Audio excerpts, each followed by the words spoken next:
Smart Finance Moves, Insight from CS and IP. In our previous video, IPO, the good and bad of going public, we broke down the pros and cons of companies taking the leap into the stock market. Now, we're diving deeper into the world of IPOs with a detailed analysis of how they work and what they mean for investors. If you're ready to uncover the full picture of IPOs, stick around. This journey is for you.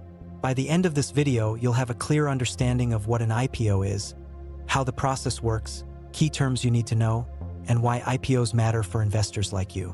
Stay tuned for some exciting examples and tips on approaching IPO investments confidently. Definition of IPO. An IPO, or initial public offering, occurs when a private company offers its shares to the public for the first time and becomes publicly traded on the stock market. Think of it as a company opening its doors to everyday investors, allowing them to buy a piece of the business and participate in its growth story. How does the IPO work? Simplified overview of the steps in the IPO process. First, in the preparation phase, the company evaluates its finances and decides to raise capital by offering shares to the public. It hires financial institutions known as underwriters to guide the process. Next, during the regulatory filings, the company submits detailed information to the relevant regulatory body, such as the SEC in the US, through a prospectus. The prospectus outlines the company's financial health, business strategy, and risks involved for investors. Then, in the book building and offer price stage, underwriters determine the offer price, the price at which shares will be sold during the IPO, based on investor demand. Finally, once everything is finalized, the IPO is launched and shares are made available for purchase on the stock exchange. Now, let's discuss some key terms investors should know. Underwriters are financial experts who help the company manage the IPO process and set the share price. The offer price is the price at which shares are initially sold to the public.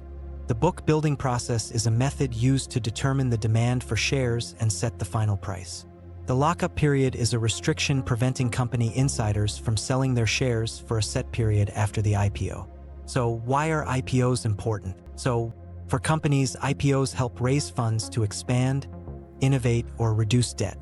For investors, they offer a chance to invest in companies during their growth phase and potentially earn high returns. Let's take Google's IPO as an example. The offer price was $85 per share, and the result was that Google's stock skyrocketed, making it one of the most successful IPOs in history.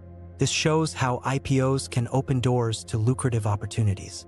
However, while IPOs can be thrilling opportunities, it's important to proceed with caution.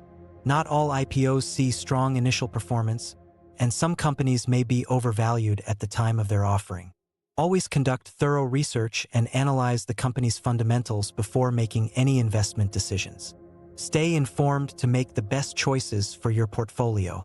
If you found this video helpful and want to continue enhancing your investment knowledge, make sure to subscribe to our channel and hit the notification bell so you don't miss any updates. Stay tuned for our next videos. Thank you for watching and happy investing.